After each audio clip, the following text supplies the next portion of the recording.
ठीक है।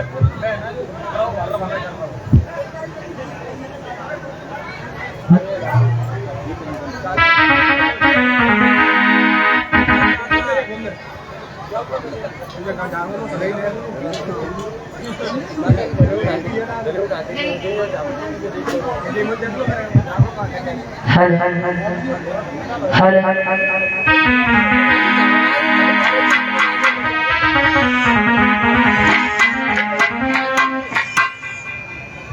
नहीं बात वही की मैं और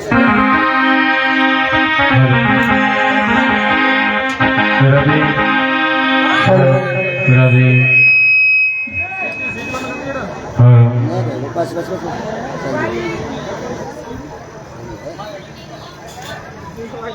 हेलो रवि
हर हर हर हर हर हर हर हर हर हर हर जय जय श्री राधे राधे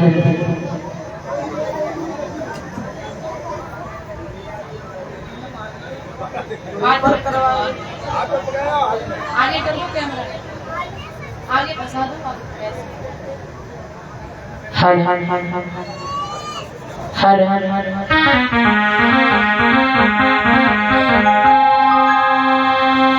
बोलिए गोविंद भगवान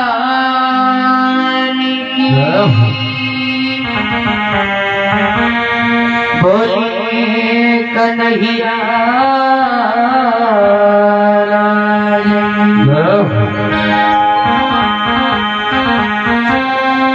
बोलिए वृंदावन बिहारी लाल की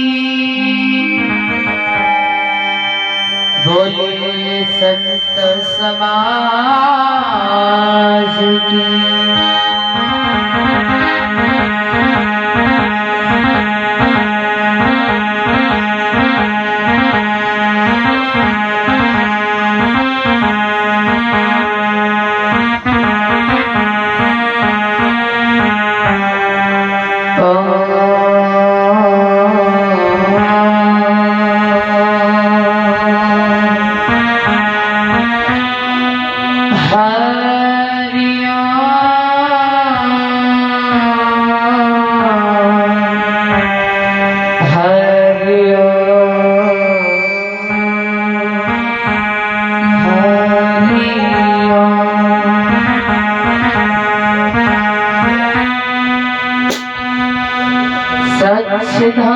सच्चिदानंद रूपाय विसुप्तज्ञाते हेतवे तापत्रय विनाशाय श्री कृष्णाय वयं नमः।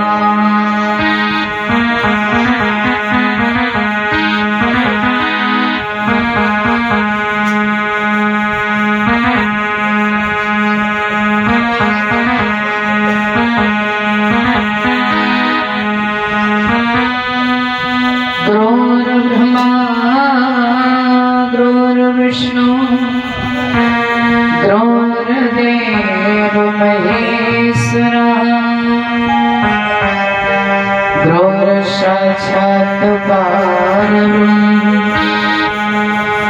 तस्मै श्री गुरवे नमः।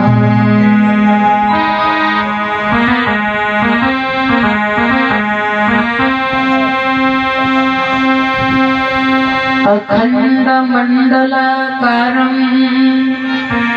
व्याप्तमेन चराचरम् तत्पदं दर्शितं मे तस्मै श्री गुरुवे नमः।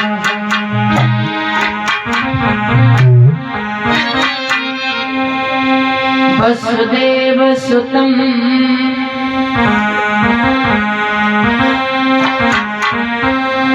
देवं कंसचारूढमर्दनं देवकी परमानन्दं कृष्णं वन्दे जगद्गुरुम्।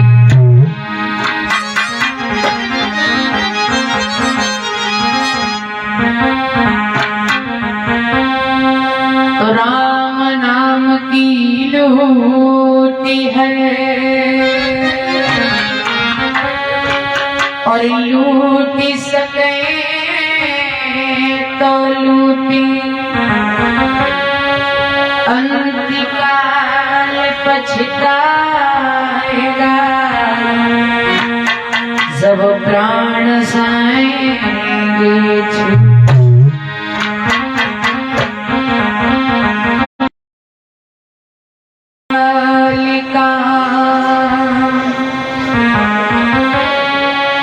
और कोई काल में को काल लाजी हमारी राखिए मेरी बेहड़वाली।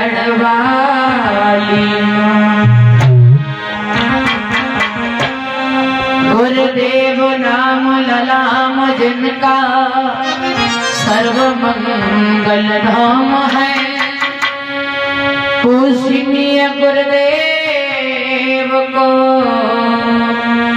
मेरा कोटि मुकोट प्रणाम है।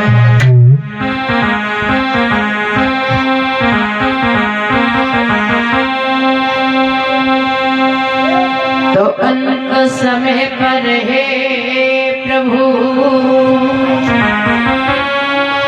जब काल चला चोट तब इस भक्त को रखियो पीतंबर रखियो।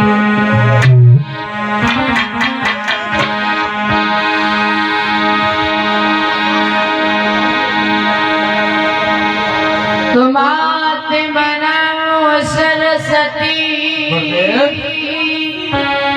और गौरी पुत्र गणेश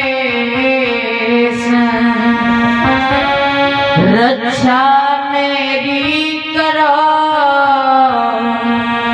कोई ब्रह्मा विष्णु महेश। तो या तो मोहन मुस्करा दे या मुस्कराना छोड़ दे तेरी मुरली ने मेरा मन हरो प्रभु बंसी बजाना छोड़ दे।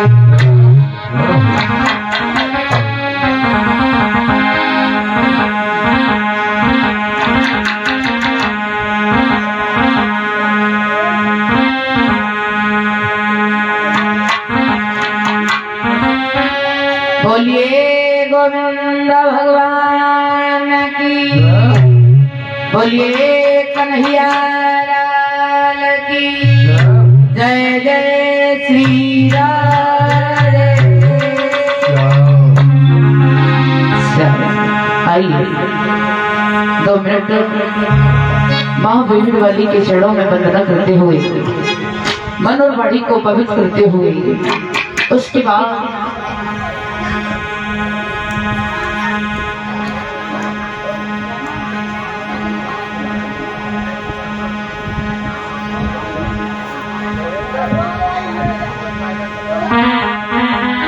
आइए मेरे भाव से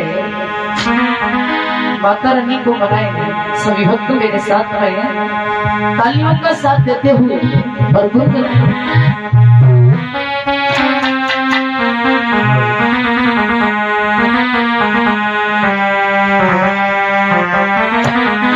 कहना है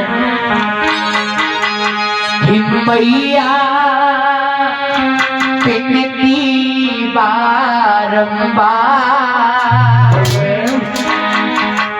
दुर्गा पिनती बारंबार माँ रख ले लाज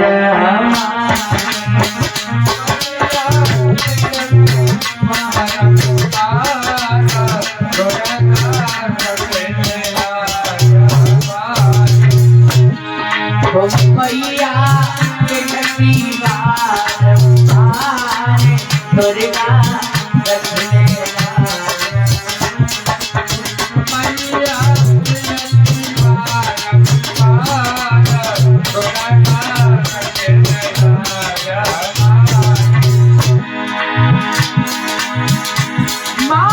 रख ले लाज हमारी माँ रख ले लाज हमारी माँ रख ले लाज हमारी मैया रख ले लाज हमारी माँ रख ले लाज हमारी दुर्गा रख ले लाज हमारी माँ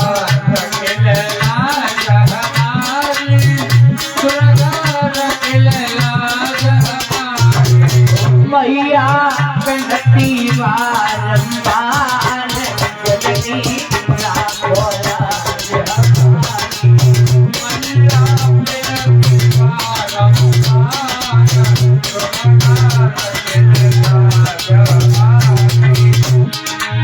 मैया पिनती बारंबार दुर्गा रख ले लाज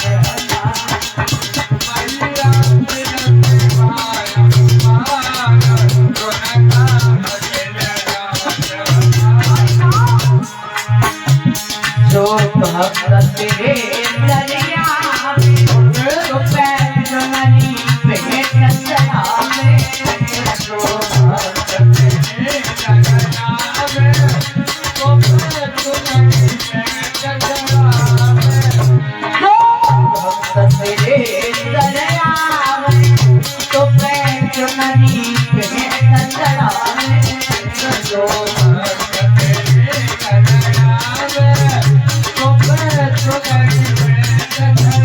में मैया साथ है दरबार दुर्गा रख ले लाज मैया साथ है दरबार दुर्गा रख ले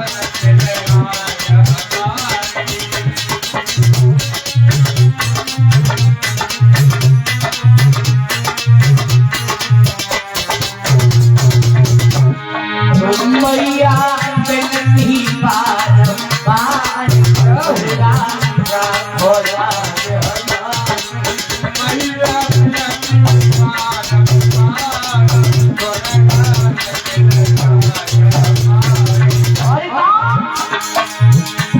हे बेहड़ा मत मारो मोहे लगता बहुत प्यारा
भले साचे दरबार बोलिए रे वाली मैया और शांति बनाए रखे। और निवेदन है विमलेश भैया जी जो महाराज परिचित जी हैं, जोड़ा के साथ आप दोनों लोग इधर रहिए। इस श्रृंगार देवी माँ के ऊपर चढ़ा के आए, दोनों लोग आइए। आप आइए, आप देवी जी भी आए, दोनों लोग आए। और ये श्रृंगार देवी माँ का चढ़ा के आई है।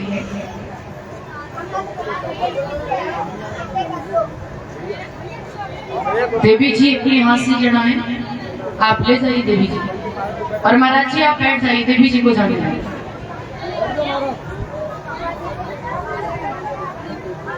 सभी भक्त अपने अपने यथास्थान को ग्रहण करेंगे। और जहाँ तक भी हमारी आवाज संघ सर्विस के द्वारा पहुंच रही हो, माताएं अपने गृह कार्यों से निवृत्त हो गए, भैया अपने अन्य कार्यों से निवृत्त हो गए। थोड़ा सा वक्त निकाल करके कथा प्रांगण में आए, प्रांगण की शोभा बढ़ाए और अपने अपने जीवन को धन्य बनाए। क्योंकि कहते हैं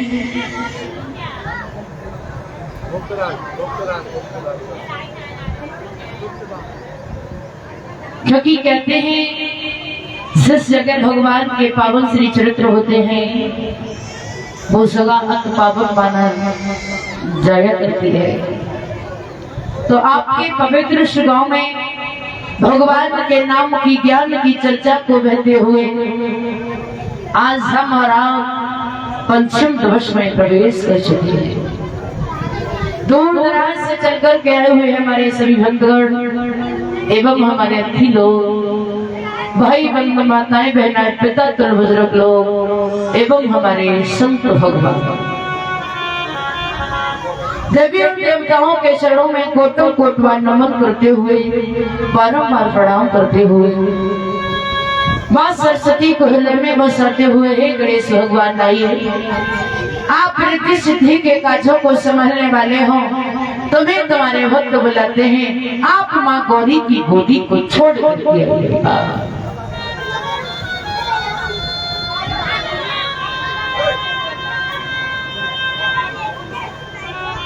और आज ज्ञान की गंगा को बहते हुए हम और आप जैसे भक्त इस ज्ञान की गंगा में गोता को लगा रहे हैं। भगवान के पावन श्री चरित्रों को श्रवण करते वक्त हमें ज्ञान की चर्चा को अपने जीवन में उतार लेना चाहिए। अगर हम अपने जीवन में उतारते हैं तो हमारे जीवन में अवश्य काम आता है। क्योंकि कहते हैं जीवन में कितना भी कोई कार्य कठिन क्यों ना हो, लेकिन आप उसे सरल बनाने की क्षमता आपके अंदर होनी चाहिए। क्योंकि कहते हैं भगवान ने अगर सुबह बनाया है तो शाम जरूर होती है, अगर रात बनाई है तो दिन अवश्य होता है। भगवान हर चीज का अंत करता है। अगर भगवान ने मनुष्य को बनाया है तो भगवान मनुष्य का भी अंत करता है। क्योंकि कहते हैं दुनिया में कितनी भी कठोर से कठोर चीज क्यों ना हो, लेकिन भगवान कठोर चीज का भी अंत कर देता है। विचार करना, अनुमान लगाना कहते हैं कि अगर दुनिया में सबसे ज्यादा कठोर है तो मेरे हिसाब से लोहा कठोर है। क्योंकि लोहे से बंदूक बनाई जाती है, तलवारें बनाई जाती है। लोहा चाहे तो सारी दुनिया को तहस नहस खत्म कर देगा। अगर लोहे को अभिमान हो जाए, अहंकार हो जाए कि हमारे समान कोई है नहीं, तो भगवान ने लोहे का भी अंत किया है। क्या बनाया? भगवान ने लोहे का अंत करने के लिए भगवान ने अग्नि को बना दिया है। लोहे को अग्नि में डालो तो अग्नि लोहे को पिघला देती है।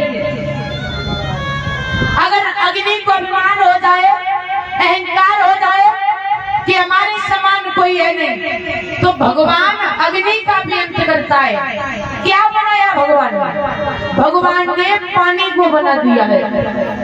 आग कितनी भी क्यों ना लग जाए, पानी को डालो आग बुझ जाती है। अब पानी को अभिमान हो जाए, अहंकार हो जाए कि हमारे समान कोई है नहीं, तो भगवान ने पानी का अंत किया है। क्या बनाया? मनुष्य को बना दिया है, हमें और आपको बना दिया है। अगर प्यास ज्यादा लगी हो ना तो 2-4 लोटा तो ऐसे चढ़ाता होगा। अगर मनुष्य का अभिमान हो जाए, अहंकार हो जाए, क्योंकि मनुष्य के द्वारा पानी का अंत है। क्यों? कि मनुष्य लोटा भर के पानी को चढ़ा जाता है। वैसे अगर मनुष्य का अभिमान हो जाए, अहंकार हो जाए, तो भगवान मनुष्य का भी अंत किया है। क्या? अगर किसी का कोई अच्छा शरीर हो और अच्छे शरीर में अगर बीमारी लग जाए तो समझो बीमारी मनुष्य को ही निगल जाती है। भगवान हर चीज का अंत करता है। इसलिए कार्य कितना भी कठिन हो, लेकिन क्षमता सरल बनाने की होनी चाहिए। वैसे ही लोग कहते हैं कि भगवान की भक्ति करना बड़ा कठिन है। आपको लगता है अगर करोगे तो भगवान की भक्ति भी सरल हो जाती है।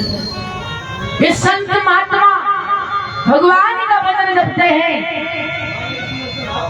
इन्हें तो कठिन लगता नहीं है। अगर हमारे अंदर भाव होगा तो हमें कोई कार्य कठिन नहीं लगेगा। कहते हैं कि प्रांगण में 3 घंटा बैठना, एक जगह पर बैठा रहना, जगह भी सिद्ध हो जाती है, तो 3 घंटे बहुत होते हैं। और आज का वक्त ये है कि समय इतना कीमती है, इतना कीमती है कि 1 मिनट भी किसी के पास में फालतू की नहीं है। तो ये बात सत्य है कि समय को व्यर्थ में जाने ना दें। जितना भी वक्त निकाला जाए, उस वक्त में हमें कुछ ना कुछ सीख लेना चाहिए।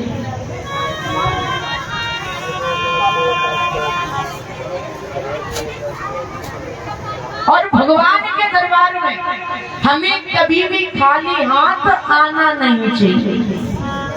भगवान के प्रति जो भी श्रद्धा हो, भगवान के प्रति हमें भेंट भगवान की अवश्य लेके आनी चाहिए। अगर कुछ ना बने तो भगवान के लिए 2 पुष्प ही लेकर के आए, भगवान उन पुष्पों को ही स्वीकार कर लेते हैं, लेकिन हमें खाली हाथ नहीं आना चाहिए। और भगवान अगर हमें देने के लायक बनाता है तो हमें दान करना चाहिए। दान करने से दान की वृद्धि होती है। दान करने से किसी चीज की कमी नहीं होती है। दान करने से दान की वृद्धि होती है, दान बढ़ता है। और दान हमें करना चाहिए अगर करने के लायक हो तो। लेकिन देखा होगा महाराज, बहुत से लोग ऐसे होते हैं कि नाम इतने सुंदर सुंदर होते हैं, नाम के अनुसार उनके काम बिल्कुल नहीं होते हैं। अब नाम रख दिया जाए दानचंद, और दान कभी 1 पैसे का ना किया हो तो नाम से क्या फायदा है? नाम दानचंद और दान कभी 1 रुपया को ना करे, बताओ। नाम तो सुंदर है, लेकिन हमारे विचार, हमारे गुण भी सुंदर होने चाहिए नाम की तरीका से।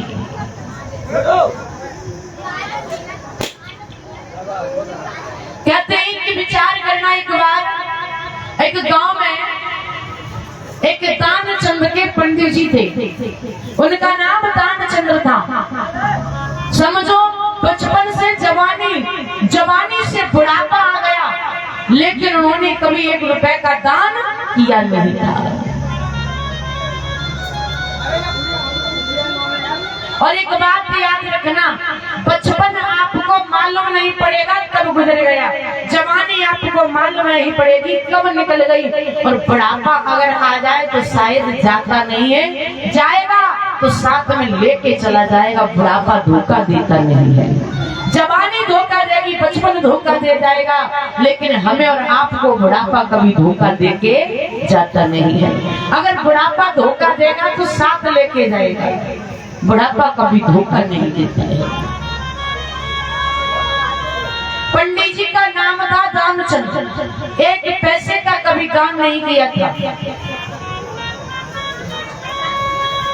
एक दानचंद की पंडितानी कहने लगी, देखो आपने जीवन में कभी दान नहीं किया है, तो आप ऐसा करिए, कम से कम आज अपने यहाँ से 10 किलोमीटर दूर गंगा मैया है, आप जाकर के गंगा स्नान करके आइए, जो तुम्हारे जीवन के पाप रोग नष्ट हो सकेंगे। दानचंद ने विचार किया, दानचंद बोले नहीं नहीं, क्यों? अगर हम गंगा स्नान के लिए जाएंगे तो 10 किलोमीटर गंगा मैया है, अगर किसी सवारी में बैठ के जाएंगे तो 10 रुपए इधर से लगेंगे और 10 रुपए उधर से, 20 रुपए हमारे खर्च हो जाएंगे, और हम 1 रुपया खर्च करो चाहत नहीं है। पंडितानी बोली नहीं नहीं पंडित जी, तुम्हें मेरी कसम है, चले जाओ। पंडित जी जब गंगा मैया पे चले गंगा स्नान के लिए, तो उन्होंने क्या सोचा कि अगर गंगा पे जाएंगे, कैसे घाट पे स्नान करेंगे, तो एक ना तो पंडा मिल जाएगा।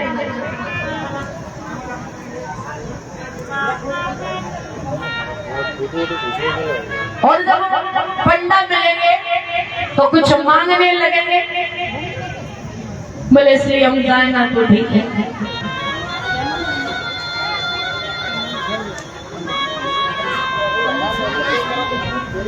और इस बीच में पंडित शैल बिहारी जी, इनके द्वारा महाराज परीक्षित जी, विपत्ति जी और कलश वाली महिलाओं को और हमें सम्मान किया गया है। भगवान बिहारी जी से दीर्घायु की कामनाएं करते हुए बोलिए सच्चे दरबार।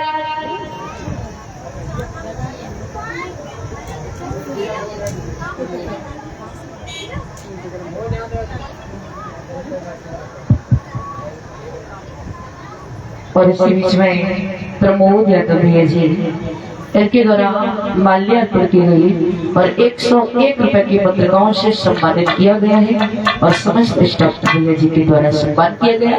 भगवान बिहारी जी से आशीर्वाद की कामनाएं करते हुए, दीर्घायु की कामनाएं करते हुए, हर जगह में सम्मान मिलता रहे, यही आशा ही अभिलाषा है। बोलिए गोविंद भगवान की। तो दानचंद्र ने सोचा,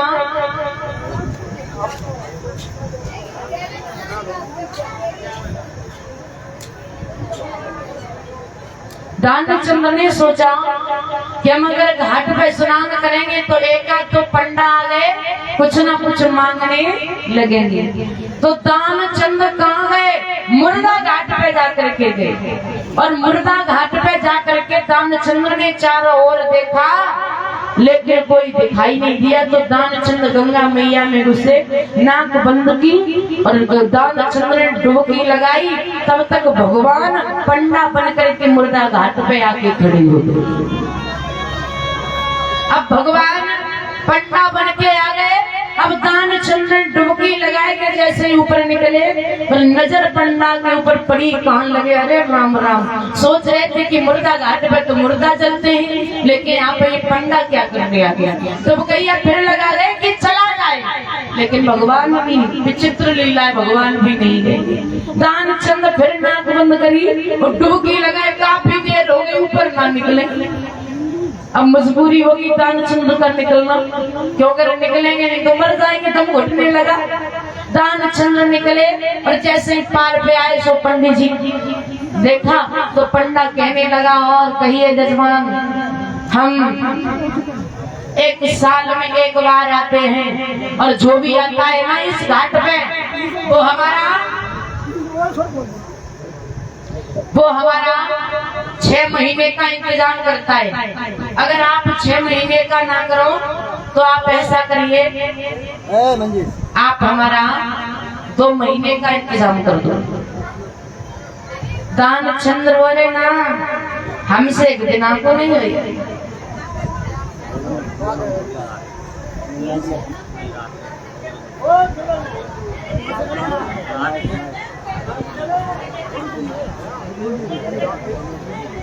और रुद्रमली से पधारे हुए राकेश भैया जी 101 रुपए की मुद्राओं से सम्मानित किया गया है।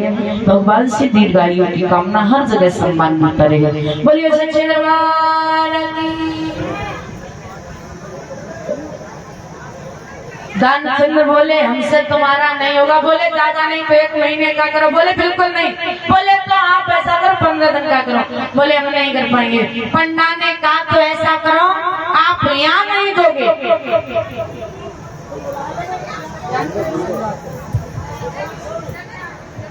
और इसी के बीच में कुछ लोग सम्मान करने के लिए खड़े हैं। विजेंद्र परिषद और विमलेश यज्ञपति, पवन और वो कल्लू का लड़का, वो कल्लू लड़का सॉरी, जगबीर सिंह, रविंद्र फौजी, अनिल कुमार, अतेंद्र सिंह, जितेंद्र, प्रेमपाल, बैजनाथ, पूरन सिंह, रिंगू और पप्पू प्रधान और डफोलू, राकेश बार, शैतान सिंह प्रधान और वीरेंद्र शास्त्री, लड़की कथावाचक राकेश फौजी मरैया।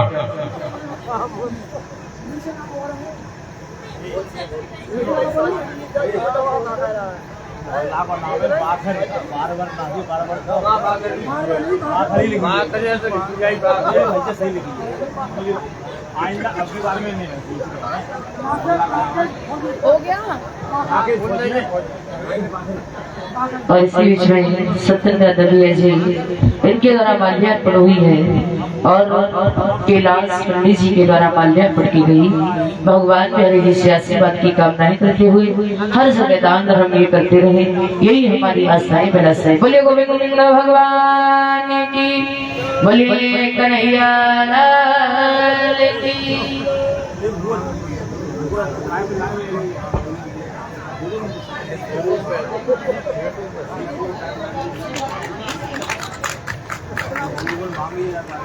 और पुराशिला से पधारे हुए श्री दयाल यादव जी, जिनके द्वारा माल्यार्पण करके सम्मान किया गया, व्यासपीठ से आशीर्वाद की कामनाएं करते हुए बोलिए सच्चे दरबार की। और भैया हो तुम बैठ जाओ करो, खड़े का होगा तो है? बैठ जाओ, सब लोग खड़े नहीं होते हैं। आज जो बारिश नहीं हुई है, जो चटाई भेजी हो, आज तो सूखे हैं, बैठ जाओ सब, बैठ जाए क्योंकि खड़े ना हो, जगह काफी है। अभी तो जगह काफी पड़ी हुई है, सब लोग बैठते जाएं तो अच्छा लगता है, खड़े होता है अच्छा नहीं लगता है। बोलिए वृंदावन बिहारी लाल की। और मैंने जिन लोगों के अभी नाम बोले थे उन्हें पंडित जी बुला रहे हैं, सम्मान करने के लिए खड़े हुए। पंडित जी कृपया करके जल्दी से निकल आए, जो अभी नाम बोले थे।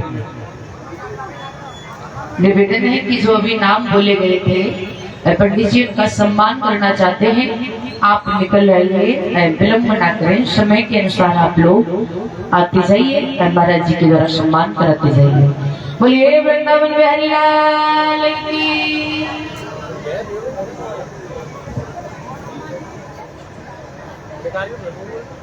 दानचंद्र कहने लगे हम 1 दिन का इंतजाम नहीं कर पाएंगे। बोले तो फिर उधार करोगे? बोले हाँ, हम आपसे उधार की कह रहे हैं, अगर ऐसी कोई बात है तो हम तुम्हें 1 ढेला देंगे, लेकिन वो भी उधार करते हैं। दानचंद्र बोले चलो कोई बात नहीं है, अगर आप उधार करते हो तो हमें ये भी मंजूर है। दानचंद्र फिर पैदल गए और पैदल चले के घर आए और घर में बैठ करके विश्राम किया, आराम करने लगे। लेकिन तब तक पंडा ने पीछा नहीं छोड़ा और पंडा दरवाजे पर पहुंचा और आवाज लगाने लगा दानचंद्र। दानचंद्र बोले पता नहीं कौन आ गया, जाके देखो दरवाजे पर कौन है। दानचंद्र ने अपनी पंडितानी को भेजा। अब पंडितानी दरवाजे पर आई, कहने लगी आप कौन हो? दानचंद्र कहाँ है? पंडितानी कहने लगी अभी रुको, अभी हम उनके पास जा रहे हैं।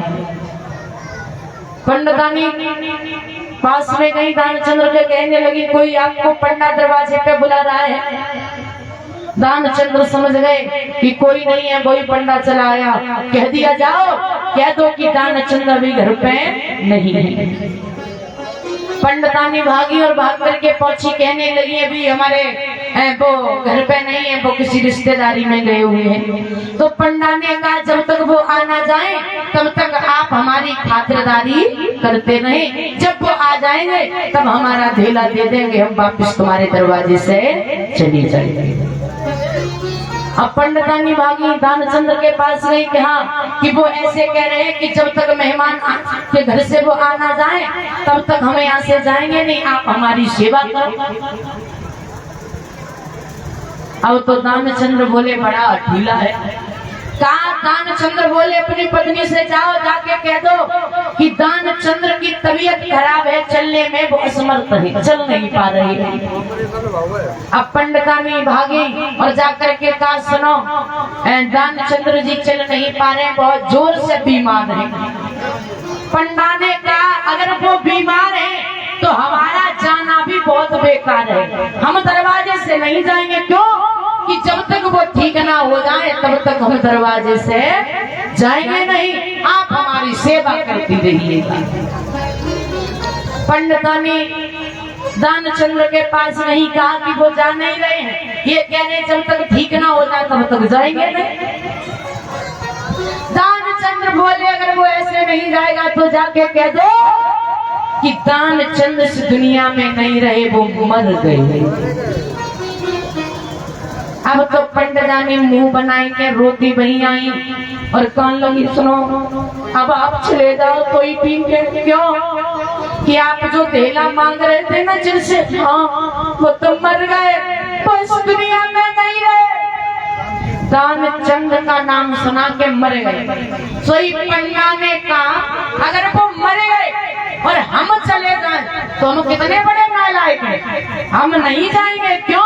कि जब तक हम उनका अंतिम संस्कार करा नहीं देंगे तब तक हम दरवाजे से जाएंगे नहीं। हेलो। और रामकेश फौजी अगर आवाज सुन रहे हो तो अब शीघ्र आ जाए, पंडित जी आपका सम्मान करने के लिए खड़े हैं। तो पंडा ने कहा तुम तो स्त्री हो, कहाँ जाओगी? हम सारे गांव में कह दे रहे हैं कि दानचंद दुनिया को छोड़ के चलो बस। अब पंडा ने सारे गांव में कह दिया, गांव के लोग आए और दानचंद की तैयारी करने लगे और दानचंद सांस टांगे पड़ा है। अब दानचंद की पत्नी रोए और वो सही कहे कि सुनो ये मरे नहीं है, ये झूठ कह रहे हैं। अब तब तक वो पंडा ने कहा सुनो तुम्हारा भ्रम है, ये तुम मर गए, तुम रो क्यों नहीं हो? रो ना। और देखो मर जाए वो इंसान लौट के नहीं आता है, ये मर गए हैं, आप क्यों परेशान हो? वो बार बार कहे कि नहीं ये मरे नहीं है और वो कहे कि मर गए। दानचंद की अंतिम संस्कार की तैयारी हो रही, दानचंद को अर्थी पर लटाया और दानचंद सांस टांगे पड़ा है।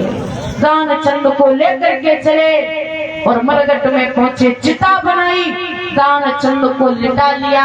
आग लगाने का वक्त आ गया, दानचंद सांस टांग वो बंद ना करे, सांस टांगे जुआन पड़ा है।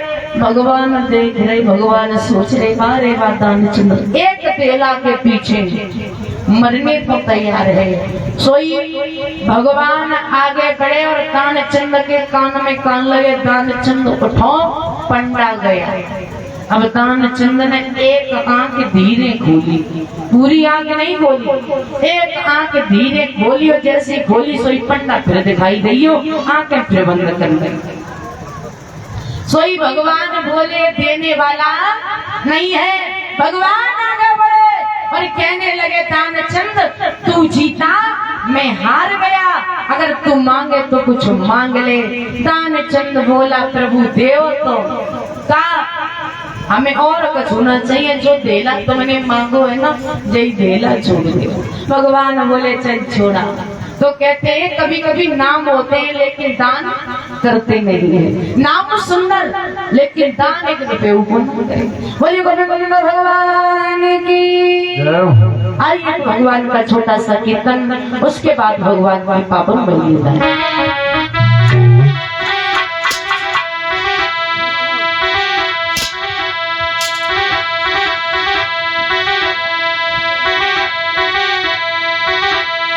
बड़े भाव से गाएंगे कि आई जइयो मेरे श्यामा देवी पे, आई जइयो मेरे श्यामा देवी पे,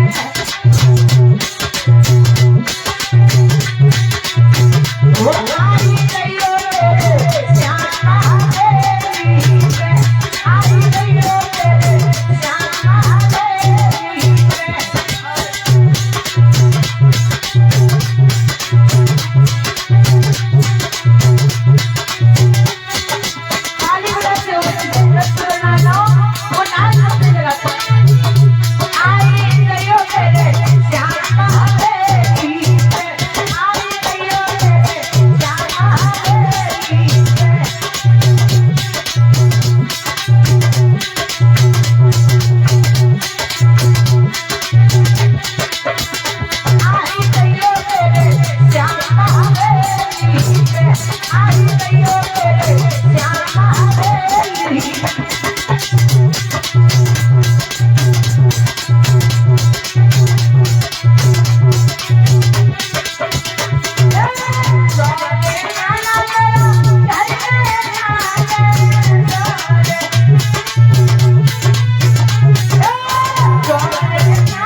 थोड़ी देर में सुना दी तो बता, थोड़ी देर में सुना दी अभी।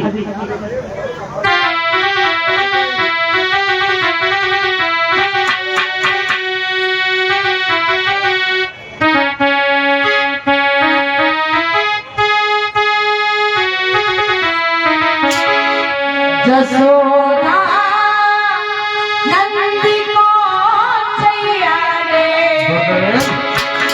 जसोदा नंदी को छैया रे, हम का जो दुनिया बनाए गया रे, हम का जो दुनिया बनाए गया रे।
बोलिए गोविंद भगवान की जय हो। बोलिए कन्हैया लाल की जय जय श्री राधे। आइए भगवान के पावन श्री चरित्रों में प्रवेश करते हुए, और एक बार भी बार बार मेरा निवेदन यही रहता है कि जो इधर भैया खड़े हो जाते हो आप ये बताओ खड़े क्यों हो जाते हो? बंटी फूफा भी बैठ जाए। एक बार नहीं, मैंने बार बार कई बार कहा है, आज इतने 4-5 दिन हो गए कहते कहते कि इधर बैठ जाए, बैठते नहीं, खड़े हो जाते हो। अगर ये ना अच्छो लगत हो तो चला ना बैठ जाओ। और ये तो अच्छो लगत है ना। और ये बंटी फूफा खड़े हैं, ये भी बैठ जाए। बहुत बातचीत कर रही है आपकी। आइए भगवान के पावन श्री चरित्रों में प्रवेश करते हुए, क्योंकि श्री सुखदेव जी कहते हैं कि हे राजा परीक्षित, कहते हैं कि धर्म तो धर्म होता है। एक बार ऐसे ही ये जो दानवीर राजा हरिश्चंद्र हुए थे, लेकिन इनका नाम तानी पड़ा कैसे था और इन्हें लोग पहचानने कैसे लगे थे, इन्हें तानी कहने कैसे लगे थे? क्योंकि बताया गया एक बार महाराज जो हरिश्चंद्र थे, इनकी सभा लगी हुई थी और सभा में एक ऐसा न्याय आया जो कभी ना आया हो। क्या? बालक एक और माँ दो थी। एक कहती है बालक मेरा, दूसरी कहती नहीं ये बालक मेरा है। महाराज हरिश्चंद्र की सभा में ये न्याय पहुंचा, कहा महाराज आप न्याय अधिकारी हैं, आप हमारा न्याय कीजिए और आप हमें साबित कर दीजिए ये बालक मेरा है या फिर किसका है। एक कहने लगी नहीं महाराज ये झूठ कहती है, ये बालक मेरा है। महाराज हरिश्चंद्र असमंजस में पड़ गए, कहने लगे बालक के माँ दो है, अब न्याय कैसे करने, कौन सी असली माँ है और कौन सी नकली माँ है? महाराज ने विचार किया और क्या किया, बालक को लिया और जमीन पर लिटा लिया, तलवार हाथ में ले ली और कहा इस बच्चे के हम दो भाग कर देंगे और आधा आधा भाग दोनों माँ को दे देंगे, तभी न्याय हो सकता है, अन्यथा न्याय नहीं हो पाएगा।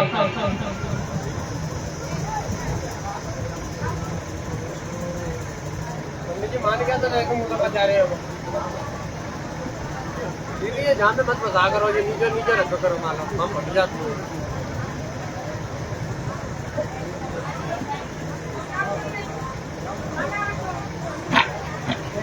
महाराज हरिश्चंद्र ने तलवार को लिया और जैसे ही तलवार को लेकर के उस बच्चे के दो भाग करना चाहे, जो असली माँ थी उसने सुना कि मेरे कलेजे के टुकड़े के दो भाग हो रहे हैं। आज आगे बढ़ी, उस बालक के ऊपर गिर पड़ी, हाथों को जोड़ा और कहा हे महाराज अगर ये कहती है कि बालक किसका है, ये बालक इसी को दे दो। क्यों? कि कम से कम इस बालक के प्राण बच जाएंगे, ये मरने से बच जाएगा तो मैं तो इसे देख के ही जीती रहूंगी। ये बालक जो है ना इसी को दे दो। महाराज हरिश्चंद्र समझ गए। ताली बजाओ सभी लोग एक बार।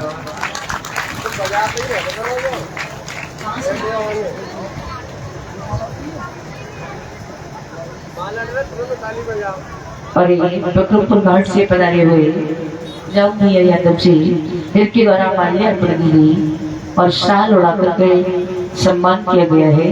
भगवान हरि जी से दीर्घायु की कामना करते हुए आशीर्वाद की कामना है। बोली बोली गुरु भगवान की जय हो।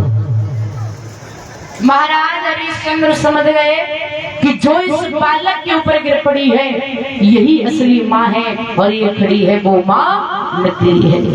असली माँ को वो बालक दे दिया और नकली माँ को जंजीरों से जकड़ लिया गया।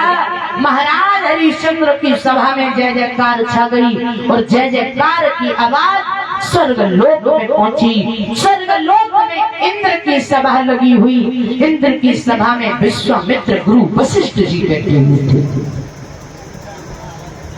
वशिष्ठ जी अपने शिष्य हरिश्चंद्र की बहुत बढ़ाइयां कर रहे थे, आप बैकग्राउंड लगाते हैं। बहुत बढ़ाइयां कर रहे थे, बहुत प्रशंसा कर रहे थे कि मेरा शिष्य हरिश्चंद्र बहुत बड़ा दानी हुआ है, जिसने ध्वजाएं स्वर्गों में फहरा रही है। लेकिन विश्वामित्र ने कहा, महाराज जब तक किसी चीज को आंखों से देखा ना जाए, कानों से सुना ना जाए, तब तक विश्वास नहीं करना चाहिए। और शैतान सिंह यादव अगर बात सुनने हो तो शीघ्र सामने आ जाए।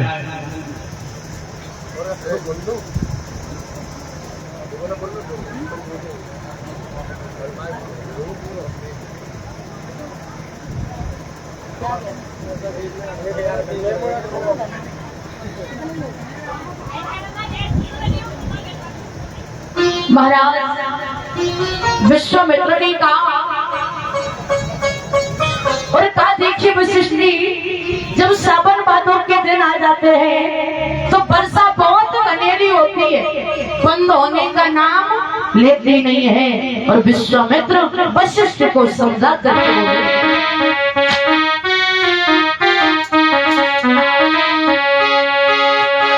कि सत्य होता है, व्रति होता है, पर सीमा सबकी है।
जवाब दिया है विश्वामित्र ने। देखिए वशिष्ठ, जब सावन भादों के दिन आते हैं तो बरसात घनेरी होती है, बंद होने का नाम ही नहीं लेती है। और जब तक किसी चीज को आंखों से देखा ना जाए, कानों से सुना ना जाए, तब तक यकीन नहीं करना चाहिए, विश्वास नहीं करना चाहिए। और अगर आपका शिष्य बहुत बड़ा दानी है तो हम उसकी परीक्षा लेना चाहते हैं। वशिष्ठ जी बोले, अगर आप लेना चाहते हो तो निश्चित लीजिए, आप जैसे लेना चाहो वैसे जाओ और जा करके हमारे शिष्य की परीक्षा लीजिए। विश्वामित्र महाराज हरिश्चंद्र की परीक्षा लेने के लिए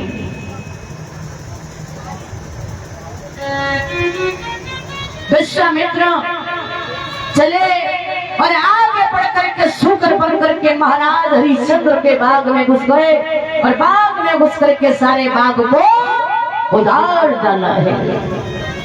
बाग का माली मारने के लिए चला तो माली की जंगा को फड़ा।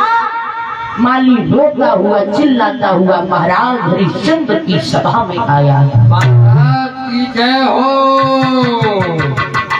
क्या हुआ माली? महाराज की जय हो। बड़ा घबराए हुए लग रहे हो। महाराज गजब हो गया।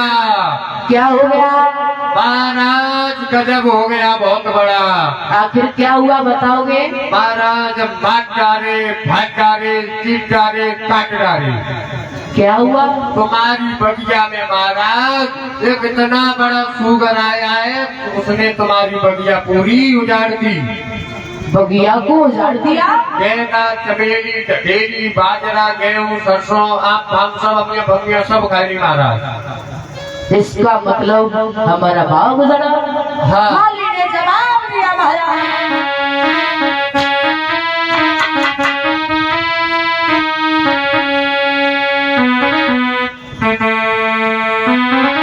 कहा महाराज ने आपकी बगिया में और ऐसा सुगर आया है, मेहनत से बाग लगाया था, बने सालों बाद मेहनत से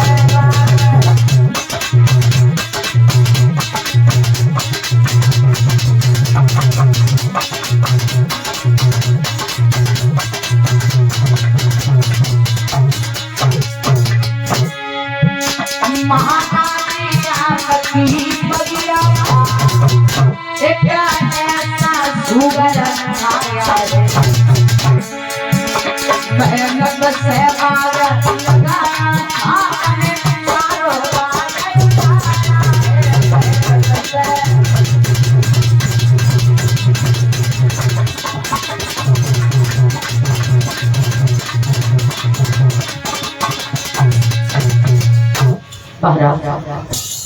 बगिया को उजाड़ डाला। इसका मतलब तुमने सुगर को मारा नहीं? मारा। हाँ अब तो हाथ पे नहीं जाता था, हम वहीं पर ये सोए रहे। हाँ तो हम डंडा लेकर गए वह मारी। हाँ। सोपा ने महाराज नहीं बचा तो आपको क्या कर दिया? हमारी गंगा जी को पूरी छाती लाल रखी रक्त में हो।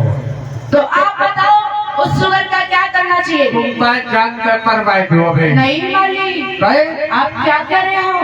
क्यों? पता है अभी शाम का वक्त है शाम का टाइम है और शाम का वक्त दुश्मन कितना भी क्यों ना हो दरवाजे पर आ जाए, सम्मान देना चाहिए, आदर करना चाहिए, सत्कार करना चाहिए, उसका अपमान नहीं, दरवाजे से भगाना नहीं चाहिए। आप मारने की बात कर रहे हो? पहले जी बताओ। हाँ तो बस हम रोटी ना खाता हो, जी बताओ है। देखो आप हमारी बात समझिए, हम अभी उसे मार नहीं सकते हैं। आप ऐसा करिए, आप विश्वास करिए, जाइए, सुबह होगा खाए जाने को बची बात तो बनाए दो। नहीं। करते हैं हमारी बात सुनिए माली। बोले कहा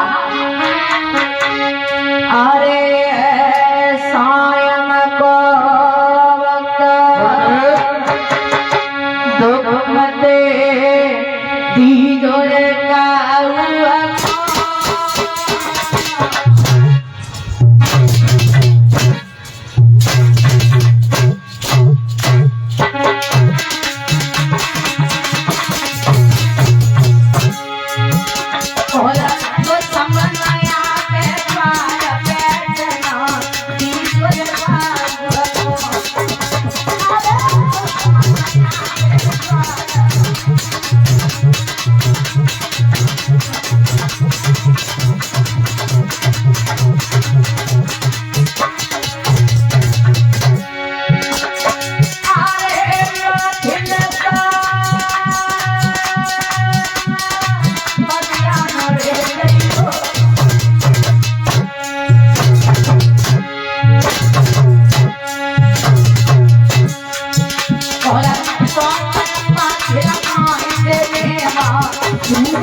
जवाब दिया है मालिक, आप वापस घर के लिए चले जाइए, सुबह होगा तो हम हमारी जाएंगे मारे अगली बार वो बना है घर डाले को जाम लगा निकल पत्तों भाल नहीं, जैसे ही सुबह होगा तो हम सारी सेना के साथ में आएंगे। मैं 100 करो क्या 100-200 रुपया दे दूं, हाँ मैं 500 रुपया पर टेटी करवा जाऊंगी कुछ सच्चा पानी को मौसम वैसे ना मैं कहा ये कर रही हूँ तो मैं सोऊंगी तो 500 रुपया जुर्माना है सुन लू। देखिए मालिक, हम सुबह आएंगे और सुबह आकर के उस बाग को चारों तरफ से घेरवाएंगे और उस सुगन का वध कराएंगे, आप वापस चली जाइए। महाराज हाँ तुम्हारा बैठ आ रहा नहीं, आप चले जाइए। महाराज ने कहा तो माली वापस आया और जैसे ही सुबह हुआ महाराज हरिश्चंद्र कहने लगे, राजमंत्री जी महाराज आदेश करो, अब तो तैयार है। हमारी सारी सेना को तैयार किया जाए, सारी सेना तैयार है तुम्हारी, हमारे सारे घोड़ाओं को तैयार किया जाए। महाराज आपके 2 घोड़े केवल और सब चलने के लिए 2 घोड़े, एक मोटा वाला है एक लाल वाला है, ये दोनों घोड़े तैयार बैठे हैं तुम्हारी। और आप भी तैयार हो? हम नहीं जाएंगे महाराज आज, क्यों? हम आज सुनी जाएंगे हमारे घर पे आवा टेलीफोन सवेरे, हाँ सो माई बहू ने मुझसे कहता ही है, हाँ तो मैंने फोन उठाओ है, हाँ तो वो बोली कि कहाँ हो तुम, तो मैंने की ऐसे बिकर पूरा भागवत चल रही है जाओ है। हाँ तो बिन्ने जी कही कि सभी जैसे हो तुम तैसे ही चले आओ। क्यों?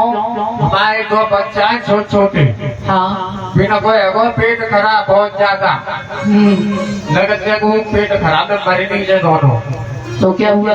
तो मैंने देख आए और दवाई घुमाई दे पाए आए। अभी नहीं, पहले सुगर का वध करवाओ, उसके बाद आप जाते रहना। हम नहीं जाए, हम चले गए। और हमारी एक बात सुनिएगा, हमारी कड़ी से कड़ी और हमारी एक बात है, हमारी एक शर्त है, वो सुगर, हम और आप एक सुगर का वध करने को जा रहे हैं। वो तो पता है, और जिस किसी के सामने से होकर के अगर सुगर जीवित निकल गया, उसे कड़ी से कड़ी सजाई मौत दी जाएगी। और तुम्हारे सामने का निकल वो महाराज तो फिर का हो, मैं सजा देने वाला हूँ। तो सजा दे अभी भाई तो कुछ दिए बनाओ, परिचय तुम्हारा सादा कानून सबके लिए बराबर है, सही बात है। आप चलिए, हाँ सुगर का वध करवाइए पहले। महाराज बच्चा मत जाइए घरे बना बिल्कुल भी। महाराज हरिश्चंद्र ने सारी सेना को लिया और बाग को चारों तरफ से घेरा, और क्या हुआ, विश्वामित्र ने देखा तो विश्वामित्र सुगर बन गए। जहाँ महाराज हरिश्चंद्र खड़े थे, महाराज हरिश्चंद्र के सामने से होके सुगर घर घर की आवाज करके गुजर गया। आगे चला और आगे चल के झाड़ी में छुप करके एक साधु का भेष बनाया और उधर से चली गई। महाराज हरिश्चंद्र घोड़ा पे सवार हुए और घोड़ा पे सवार होकर के और सुगर का पीछा करने लगे, लेकिन एक साधु को आते हुए देखा। महाराज ने घोड़ा खड़ा किया और कहने लगे, स्वामी जी बोलिए। आप एक बात कहूँ ना आपसे? बोलिए। आपने इधर एक सुगर को जाते हुए देखा? सुगर? हाँ, क्यों? हम उस सुगर का वध करेंगे। देखने में तो तुम कोई राजा महाराजा लगती हो। अरे आप हमें जानते नहीं हो क्या? नहीं, आप कौन है?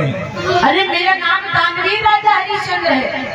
दानवीर राजा हरिश्चंद्र? जी। और वो भी एक सुकर का शिकार करेगा? उसने हमारी बगिया को उजाड़ दिया है। बाग को उजाड़ दिया है? हाँ। क्या सुकर की कोई खेती होती है? नहीं। फिर आप बताइए, आपने इधर देखा या नहीं देखा? आप उसको मार करके क्या उसका मांस खाएंगे? नहीं। फिर आप हमें ये बताएं, आप कहाँ जा रहे थे? पहले आप अपना परिचय दीजिए, आप कौन है? मेरा नाम दानवीर राजा हरिश्चंद्र, आपको यकीन नहीं हो रहा है? महाराज हरिश्चंद्र आप? हाँ। विश्वास नहीं होता है। आपको कैसे विश्वास होगा? अगर आप महाराज हरिश्चंद्र हैं, हाँ। तो मैं तो तुम्हारे ही पास जा रहा था। आप हमारे पास आ रहे थे? हाँ। अरे आप कुछ दान दक्षिणा के लिए आ रहे थे क्या? हमारी एक बेटी है शादी के लिए, हाँ। उसके लिए कुछ धन की आवश्यकता है। अच्छा, तो आप मांगिए, आप क्या मांगना चाहते हैं? आप मांगिए, निश्चित होके मांगिए। लेकिन आप के पास देने को यहाँ कुछ है? नहीं, सिर्फ मेरे पास कुंजी और लगाम है।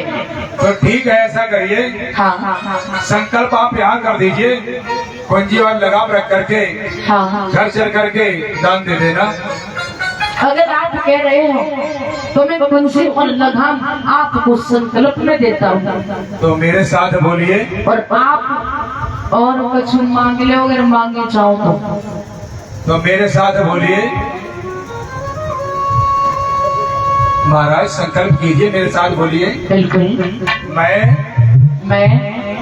त्रिशंकु पुत्र अयोध्या नरेश महाराज हरिश्चंद्र आपको वचन देता हूँ जो मांगोगे वही मिलेगा। जो मांगोगे वही मिलेगा। तो फिर 60 बार 12 बजे और चाहिए दक्षिणा के लिए। 60 बार सोना। लेकिन वो प्रभु मैं आपको यहाँ नहीं दे पाऊंगा। आप ऐसा करिए, हाँ, मेरे साथ मेरी महलों में चलिए। लेकिन महाराज ध्यान रहे, जिसकी बेटी शादी को हो उसको ज्यादा दिन ठहराना नहीं, मुझे जल्दी 60 बार सोना दे देना। बिल्कुल, आप जो कहोगे हम वही कर देंगे। ठीक है महाराज, चलिए। महाराज हरिश्चंद्र विश्वामित्र को साथ लेकर के चले महलों में और बड़े आदर बड़े सम्मान के साथ में लेकर के चले बिठाया। महाराज हरिश्चंद्र ने खजांची को बुलाया और खजांची को बुला करके आदेश दिया और कहा,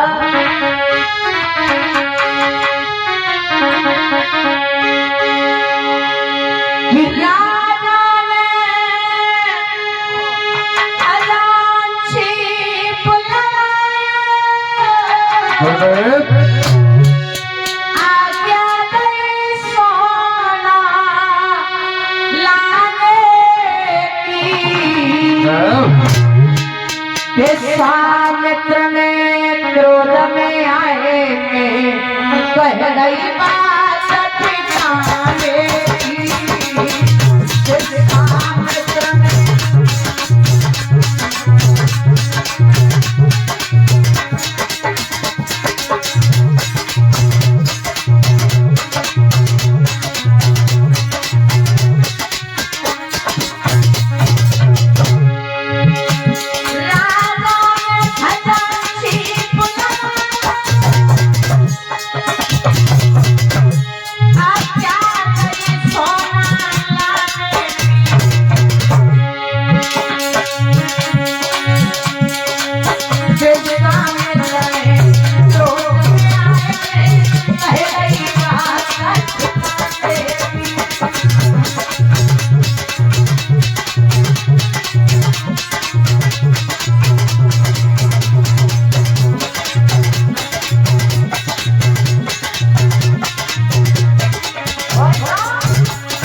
विश्वामित्र ने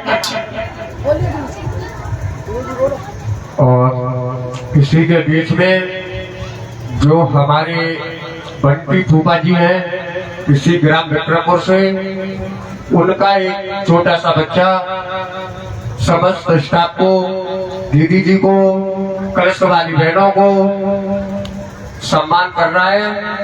हम भगवान से कामना करते हैं कि ये बच्चा पढ़ लिख करके अपने माँ बाप का नाम रोशन करे और ये कम से कम इसके हाथ हमेशा दान की ओर बढ़ते रहे। बोलिए गोविंद भगवान की, बोलिए कन्हैया लाल की। जय हो।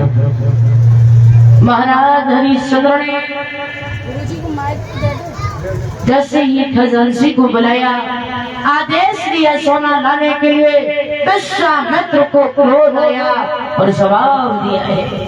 महाराज, हाँ प्रभु। तुम्हारे जैसा 420 छलिया, धोखेबाज, दगाबाज राजा नहीं देखा।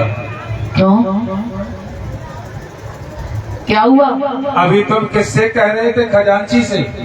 हाँ, ये तुम्हारा नौकर नहीं है, ये हमारा नौकर है। आपका नौकर नहीं है, ये मेरा नौकर है। तुम्हारा था, अब ये हमारा है। क्यों? तुमने संकल्प किया है, कुंजी और लगाम में सब कुछ आ जाता है, अब ये राज हमारा है। प्रभु, आप क्या कह रहे हो? मैंने तो सिर्फ आपको कुंजी और लगाम का संकल्प किया है, बस। कुंजी और लगाम में सब कुछ आ जाता है, लेकिन आपने हमारे साथ धोखा किया है। ये तो तुम्हें पहले सोचना चाहिए। प्रभु, अब हम क्या करें? एक काम करो, क्या? हम तुम्हें कलंक का टीका लगा देते हैं और वापस चले जाएंगे।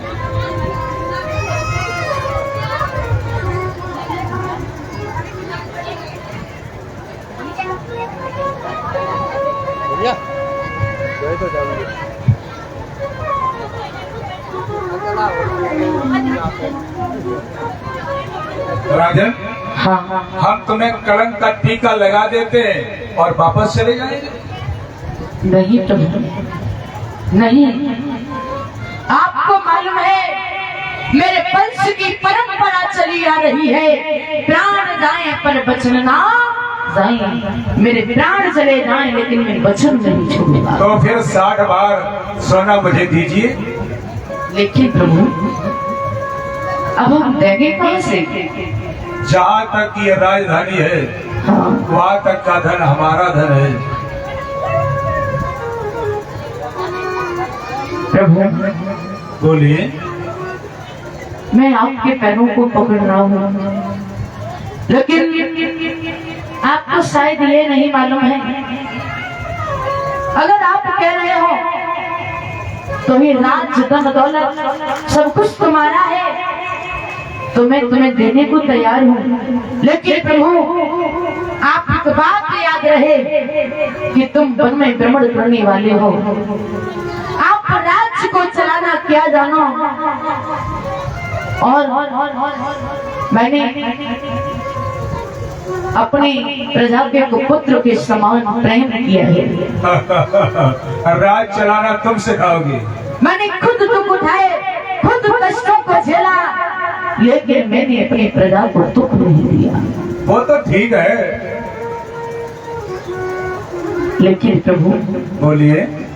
आप मेरी प्रजा को कष्ट मत देना। और आप कह रहे हो तो हम तीनों प्राणी, मैं, मेरी रानी, मेरा बेटा, हम तीनों प्राणी बिछ जाएंगे, लेकिन तुम्हारा 60 बार पर सोना। तुम्हें खरीदेगा कौन?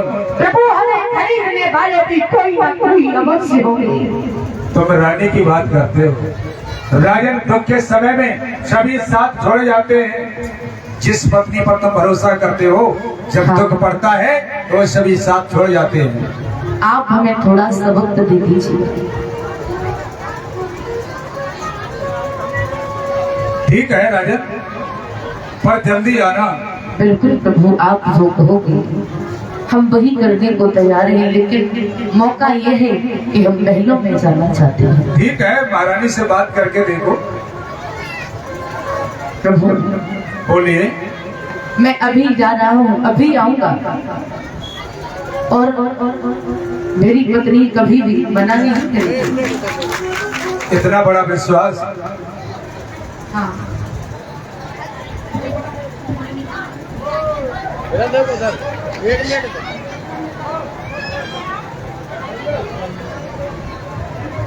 ठीक है, अगर तुम्हें विश्वास है तो पत्नी से भी सलाह लेकर के देखो। बिल्कुल। इसी बीच में भोले प्रिया और गंगला देवी जी इनके द्वारा बाल्या और मिष्टान उड़ाकर के सम्मान किया गया। भगवान बिहारी जी से 20 गायों की दोनों को जोड़ा अमर बना रही। बिहारी जी से आशीर्वाद की कामना करते हुए बोलिए सच्चे दरबार की जय हो। आइए भगवान का एक छोटा सा संकीर्तन बोलते हुए बड़े भाव के साथ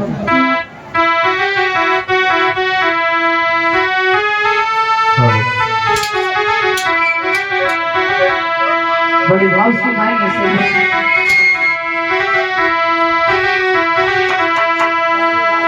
बदलिया बरसे बदलिया बरसे श्याम